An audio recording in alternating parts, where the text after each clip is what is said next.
স্বাধীনতার ৫৫ বছর পর দেশের ২০ কোটি মানুষের কাছে প্রশ্ন, বলুন তো বাংলাদেশ কেন স্বাধীন হয়েছিল? পাকিস্তানিরা আমাদের উপর অনেক অত্যাচার নির্যাতন করেছিল। তাই কি নির্যাতন করেছিল আপনি কি জানেন? ২১শে ফেব্রুয়ারিতে মোট কতজন মানুষ মারা গিয়েছিল? সালাম, রফিক, বরকত, জব্বার সহ সর্বোচ্চ ৭ জনের বেশি নাম কোথাও দেখাতে পারবেন না। ১৯৬৯-এর পুরো গণ অভ্যুত্থানে আমানুল্লাহ মোহাম্মদ আসাদুজ্জামান ওরফে আসাদ, মতিউর রহমান মল্লিক, ডক্টর শামসুজ্জোহা সহ সর্বোচ্চ ৫ জনের নাম বলতে পারবেন। যদিও উইকিপিডিয়া সহ বিভিন্ন জায়গায় বলা হয়ে থাকে ৫২ সালের ভাষা আন্দোলনে ৩৯ জন আর ৬৯-এর গণ অভ্যুত্থানে মোট ৬১ জন মারা গিয়েছিল। কিন্তু এই ৩৯ কিংবা ১০০ জনের নামের তালিকা আজ পর্যন্ত কোথাও প্রকাশ করতে পারেনি। ১৯৭১ সালে ভারত পাকিস্তান যুদ্ধের আগ পর্যন্ত এটাই ছিল পশ্চিম পাকিস্তানি শাসকদের হাতে পূর্ব পাকিস্তানের মৃত্যুর মোট সংখ্যা। পাকিস্তানের ব্যাপারে আমাদের যে ইতিহাস শেখানো হয়েছে তার পুরোটাই যে মিথ্যে তার প্রমাণ আমাদের চোখের সামনে আছে। পাকিস্তানি শাসকদের বিরুদ্ধে সব সময় একটি অভিযোগ করা হয়, পশ্চিম পাকিস্তানিরা নাকি আমাদের চরম বঞ্চিত করেছে আর ভারত আমাদেরকে স্বাধীনতা এনে দিয়েছে। যে কারণে ভারতের প্রতি আমাদের সারা জীবন কৃতজ্ঞ থাকতে হবে আর পাকিস্তানকে কাছেই ভিড়তে দেওয়া যাবে না, কারণ তারা আমাদের চিরশত্রু। অথচ রাজনৈতিক কামড়াকামড়িতে দুই পাকিস্তান আলাদা হবার পর থেকে দুই পাকিস্তানেরই ক্ষতি হয়েছে। পশ্চিম পাকিস্তানের অর্থনৈতিক ক্ষতি হলেও বাংলাদেশের দুটোই গিয়েছে আর মাঝখানে লাভবান হয়েছে ভারত। ১৯৭১-এর কথিত স্বাধীনতার পর থেকে আমরা হয়েছি পরাধীন। ওদিকে পশ্চিম পাকিস্তান বীরের মতো লড়াই করে যাচ্ছে চোখে চোখ রেখে। সামরিক শক্তির দিক থেকে পাকিস্তানের অবস্থান পৃথিবীতে এখন ১২তম, যেখানে বাংলাদেশের অবস্থান ৪০-এর কাছাকাছি। বাংলাদেশের কথিত স্বাধীনতার ৫৫ বছর পার হয়েছে। পাকিস্তান থেকে আলাদা হয়ে বাংলাদেশ শুধু দুই জায়গায় এগিয়েছে, এক তৈরি পোশাক খাত আর বিদেশে শ্রমিক রপ্তানি। এই দুই খাতের মাধ্যমেই পৃথিবীতে আমরা কামলার জাতি হিসেবে খ্যাতি পেয়েছি। অথচ ৫৫ বছর আগে পশ্চিম পাকিস্তানি শাসকেরা আমাদের পূর্ব পাকিস্তানে যে শিল্প বিপ্লব ঘটিয়ে গিয়েছিল তা শুনলে এই প্রজন্মের কাছে অলৌকিক মনে হবে।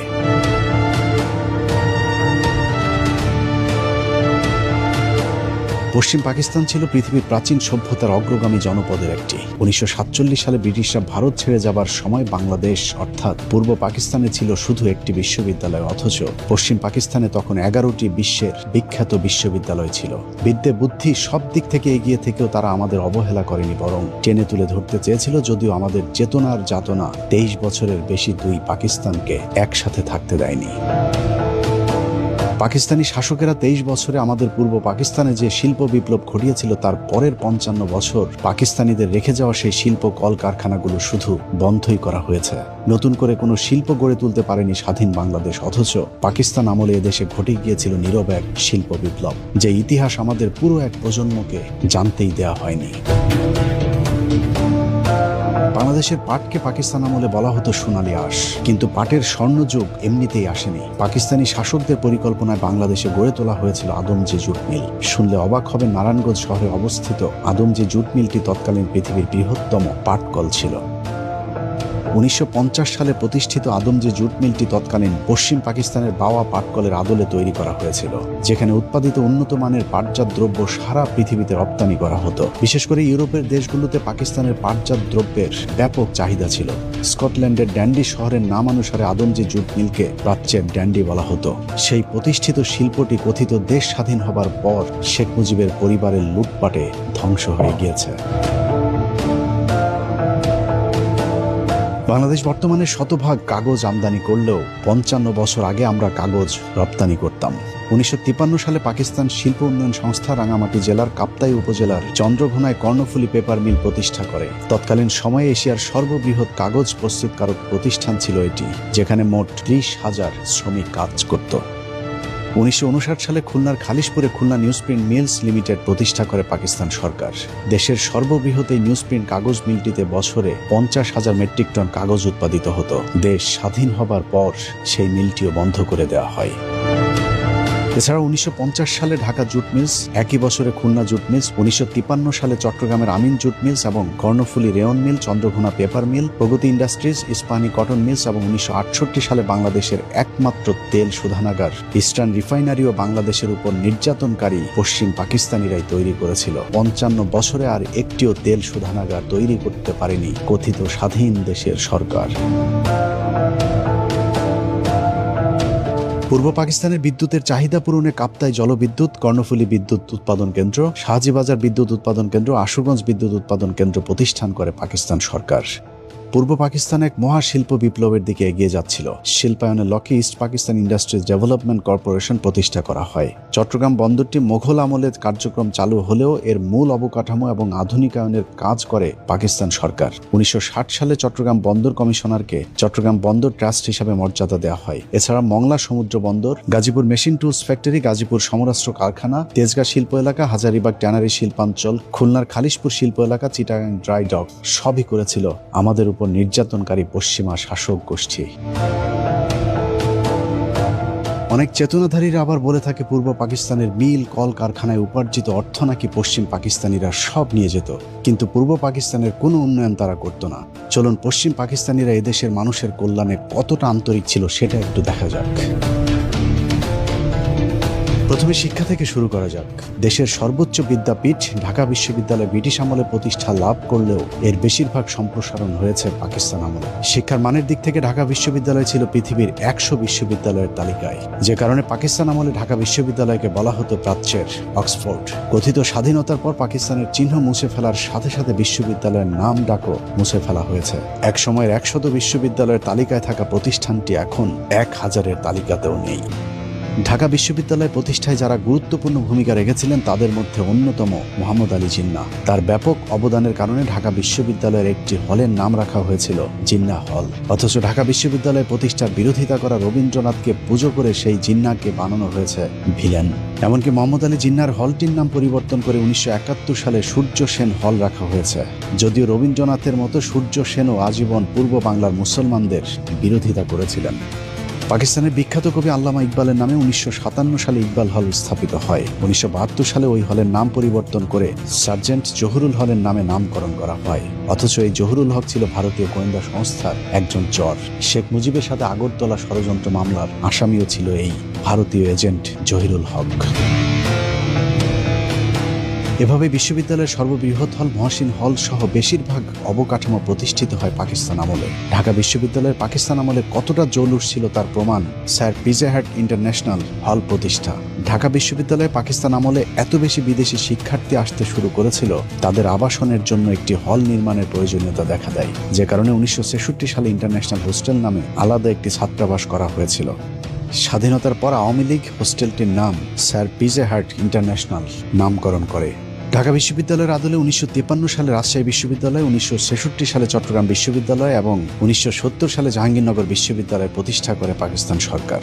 পূর্ব পাকিস্তান কৃষি বিশ্ববিদ্যালয়ের নামে বর্তমান বাংলাদেশ কৃষি বিশ্ববিদ্যালয়টি 1961 সালে পাকিস্তান সরকার প্রতিষ্ঠা করেছিল। বাংলাদেশের সর্বোচ্চ মেধাবীদের বিদ্যাপীঠ বাংলাদেশ প্রকৌশল বিশ্ববিদ্যালয় বুয়েট 1962 সালে পাকিস্তান সরকার প্রতিষ্ঠিত করে। যে সমমানের কোনো প্রতিষ্ঠান বাংলাদেশ 55 বছরে প্রতিষ্ঠা করতে পারেনি, বরং দিন দিন বুয়েট সহ ঢাকা বিশ্ববিদ্যালয়ের মান নষ্ট করা হয়েছে। মাত্র 23 বছরে পাকিস্তান মোট 4টি প্রকৌশল বিশ্ববিদ্যালয় প্রতিষ্ঠা করেছে, যেখানে 55 বছরে বাংলাদেশ সরকার করেছে মাত্র একটি। 1964 সালে রাজশাহী প্রকৌশল ও প্রযুক্তি বিশ্ববিদ্যালয় রুয়েট, 1968 সালে চট্টগ্রাম প্রকৌশল ও প্রযুক্তি বিশ্ববিদ্যালয় চুয়েট এবং 1969 সালে কুয়েট প্রতিষ্ঠা করে পাকিস্তানিরা। প্রযুক্তিগত দিক থেকে এদেশের মানুষকে গড়ে তুলতে পাকিস্তানিরা যে প্রযুক্তি বিশ্ববিদ্যালয়গুলো করে গিয়েছিল, চেতনাধারীরা সেই প্রতিষ্ঠানগুলোকে আজ তিলে তিলে শেষ করে দিয়েছে।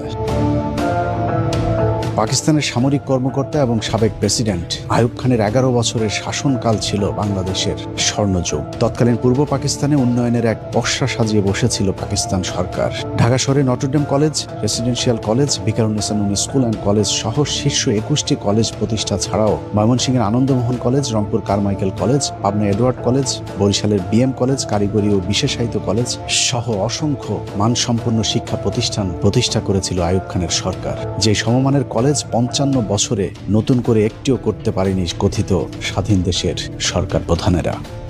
কারিগরি শিক্ষার মান উন্নয়নে তৎকালীন পাকিস্তান সরকার 1955 সালে ঢাকা পলিটেকনিক ইনস্টিটিউট, 1962 সালে চট্টগ্রাম পলিটেকনিক সহ মোট 17টি পলিটেকনিক ইনস্টিটিউট প্রতিষ্ঠা করেছিল। পাকিস্তান সরকারের দেখানো পথ ধরে পরবর্তীতে বাংলাদেশ সরকার 55 বছরে 32টি পলিটেকনিক ইনস্টিটিউট প্রতিষ্ঠা করে, কিন্তু এগুলো পাকিস্তানের প্রতিষ্ঠিত পলিটেকনিকগুলোর মানের ধারে কাছেও যেতে পারেনি। এছাড়া teachers training college, college of home economics, শারীরিক শিক্ষা কলেজ, সার্ভে ইনস্টিটিউট সহ কারিগরি শিক্ষার সবগুলো শিক্ষা প্রতিষ্ঠানই 60-এর দশকে আইয়ুব খানের শাসন আমলে প্রতিষ্ঠিত। বর্তমান বাংলাদেশ টেক্সটাইল বিশ্ববিদ্যালয় বুটেক্সের পূর্ব নাম ছিল ইস্ট পাকিস্তান টেক্সটাইল ইনস্টিটিউট, যা 1955 সালে পাকিস্তান আমলে প্রতিষ্ঠা করা হয়। ঢাকা আণবিক শক্তি কেন্দ্র, বাংলাদেশ কৃষি গবেষণা ইনস্টিটিউট, কৃষি বিশ্ববিদ্যালয় Mymensingh, ICDDRB forest research institute, jute research institute এবং চট্টগ্রাম কারিগরি প্রশিক্ষণ কেন্দ্র চালু করে আনাদার পাকিস্তানি সরকার। ব্রিটিশদের 200 বছরের শাসন আমলে বাংলাদেশে শুধুমাত্র একটি মেডিকেল কলেজ প্রতিষ্ঠিত করেছিল ব্রিটিশ সরকার, যেটি বর্তমান ঢাকা মেডিকেল কলেজ হাসপাতাল। যদিও সে সময় এর কার্যক্রম ছিল অত্যন্ত সীমিত। পাকিস্তানের 23 বছরে পূর্ব পাকিস্তানের নাগরিকদের জন্য চিকিৎসা সেবায় ব্যাপক কর্মসূচি হাতে নিয়েছিল পাকিস্তান সরকার, যাদের অক্লান্ত পরিশ্রমে ঢাকা মেডিকেলের বর্তমান আধুনিক রূপ দেওয়া হয়। তাদের মধ্যে বেশিরভাগই পাকিস্তানি চিকিৎসাবিদ। এসব চিকিৎসকদের মধ্যে উল্লেখযোগ্য ফরেন্সিক মেডিসিনে ডাক্তার M Hossain, neurologist Muzaffar Khan, pharmacology বিভাগের প্রফেসর আলতাফ আহমেদ, প্যাথোলজি বিভাগে প্রফেসর আনোয়ার আলী এবং ডাক্তার কাজী আব্দুল খালেক, স্ত্রীরোগ ও প্রসূতিবিদ্যায় প্রফেসর হাবিবউদ্দিন আহমেদ ও প্রফেসর হুমায়া সাইদ, মেডিসিন বিভাগে অধ্যাপক নোয়াব আলী ও প্রফেসর মোহাম্মদ ইব্রাহিম, সার্জারি বিভাগে লেফটেন্যান্ট কর্নেল গিয়াসউদ্দিন এবং প্রফেসর আমির উদ্দিন প্রমুখ, যাদের সকলেই পাকিস্তানি চিকিৎসক ছিলেন।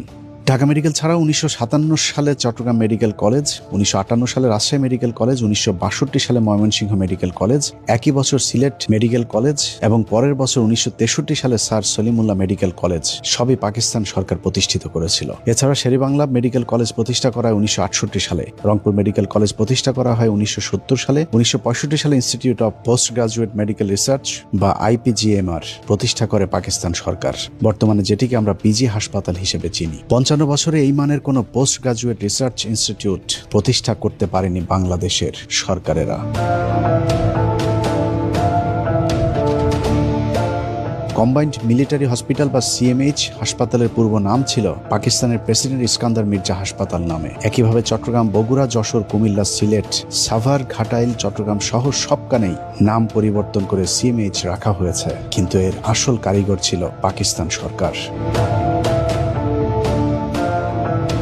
অনেকে বলে থাকে সশস্ত্র বাহিনীর চাকরির ক্ষেত্রে পাকিস্তানকে বঞ্চিত করা হতো, কিন্তু বাস্তবতা হলো সুঠাম দেহের অধিকারী পাকিস্তানিদের জন্য ব্রিটিশ এবং জার্মানির আদলে অনেক আগে থেকে ক্যাডেট কলেজ প্রতিষ্ঠা করা হয়েছিল পশ্চিম পাকিস্তানে, কিন্তু পূর্ব পাকিস্তানে 1947 সালের আগ পর্যন্ত কোনো ক্যাডেট কলেজে ছিল না। পশ্চিম পাকিস্তানের সরকার সেই বৈষম্য দূর করতে 1958 সালে ফৌজদারহাট ক্যাডেট কলেজ, 1963 সালে ঝিনাইদহ ক্যাডেট কলেজ এবং মির্জাপুর ক্যাডেট কলেজ, সবশেষ 1965 সালে রাজশাহী ক্যাডেট কলেজ প্রতিষ্ঠা করেছিল পাকিস্তান সরকার, যাতে পূর্ব পাকিস্তানের নাগরিকেরাও সশস্ত্র বাহিনীতে যোগদানের জন্য দক্ষ হয়ে উঠতে পারে। এখনো পাকিস্তান সরকারের তৈরি করে দিয়ে যাওয়া সেই ক্যাডেট কলেজগুলোই বাংলাদেশ সেনাবাহিনীকে টিকিয়ে রেখেছে।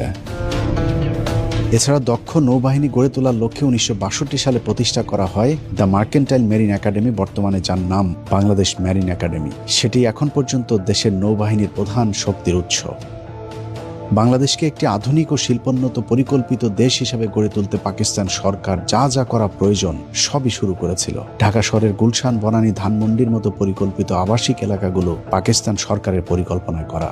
সম্প্রতি পূর্বাচল ও বসুন্ধরা আবাসিক এলাকা ছাড়া 71-এর পর এদেশের সরকার কোনো পরিকল্পিত আবাসন গড়ে তুলতে পারেনি।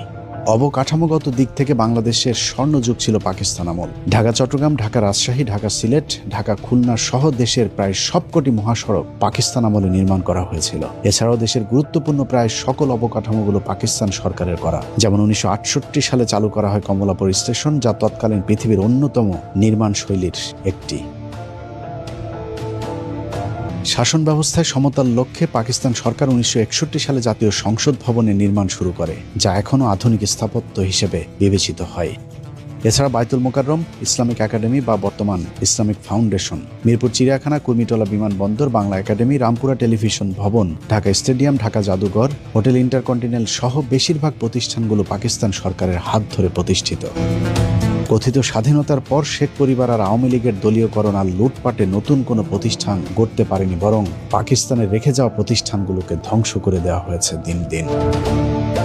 বাংলাদেশ বেতার 1939 সালে ব্রিটিশ আমলে প্রতিষ্ঠিত হলেও রাজশাহী, চট্টগ্রাম, খুলনা, রংপুর, সিলেট বেতার কেন্দ্র প্রতিষ্ঠা করে পাকিস্তান সরকার। ঢাকা নিউ মার্কেট সহ সারা দেশের জেলা ও বিভাগীয় শহরগুলোতে নিউ মার্কেট গড়ে তোলার পরিকল্পনাও পাকিস্তান সরকারের। 1971-এর পর গেল 55 বছরে বাংলাদেশে যত উন্নয়ন হয়েছে, দুই পাকিস্তান একসাথে থাকলে এসব উন্নয়ন আরো 50 বছর আগে হতো। বাংলাদেশের মানুষের কাছে রূপপুর পারমাণবিক বিদ্যুৎ কেন্দ্র নতুন বিষয়, কিন্তু জেনে অবাক হবেন রূপপুর পারমাণবিক বিদ্যুৎ কেন্দ্রের কাজ শুরু হয়েছিল 1961 সালে। সম্ভাব্য জায়গা হিসেবে রূপপুরে নির্ধারিত হয়েছিল বিদ্যুৎ কেন্দ্রটি। সেই লক্ষ্যে মার্কিন সরকারের কাছ থেকে অর্থ এবং প্রকল্প রক্ষণাবেক্ষণের জন্য প্রায় 200 কর্মকর্তাকে বিদেশে প্রশিক্ষণের জন্য পাঠানো হয়েছিল। এছাড়া 90-এর দশকে উদ্বোধন হওয়া যমুনা সেতুর প্রস্তাবও 1966 সালের অধিবেশনে পাশ করা হয়েছিল। পাকিস্তান সরকারের এসব কর্মকাণ্ড এখনও উইকিপিডিয়াতে দলিল হিসেবে রয়েছে।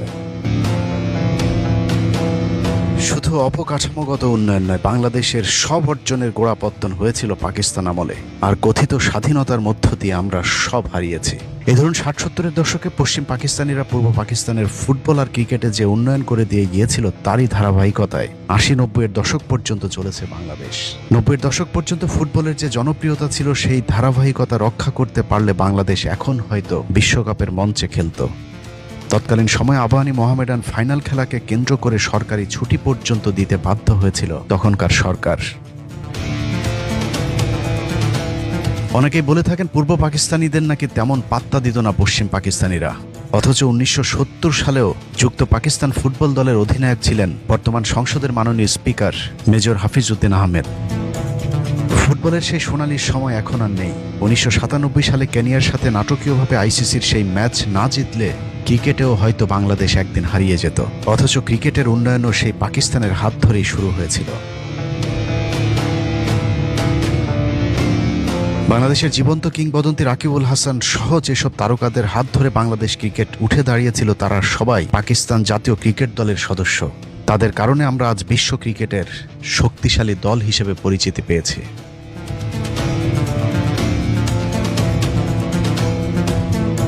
একই অবস্থা সংস্কৃতি অঙ্গনেও। বাংলাদেশ চলচ্চিত্রের যত নক্ষত্র সবই পাকিস্তানের তৈরি।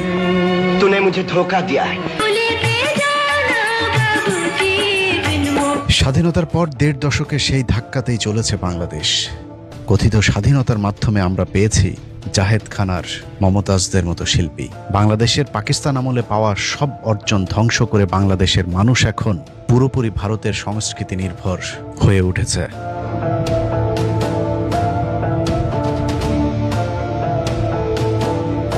এটাই আমাদের 23 বছরের বঞ্চনার ইতিহাস। এবার চলুন কথিত স্বাধীনতার 55 বছরে আমরা কতটুকু এগিয়েছি সেটা দেখা যাক। 55 বছরে আমরা ঢাকা বিশ্ববিদ্যালয়ে শুধু একটি আলোচিত শাখা খুলতে পেরেছি, সেটা হলো চারুকলা। এই শাখায় পড়ুয়া বিজ্ঞানীরা প্রতি বছর বিশাল বিশাল মিসাইল, রকেট, স্যাটেলাইট উৎপাদন সহ নানা ধরনের আধুনিক জ্ঞান বিজ্ঞানের শাখায় বিচরণ করছে।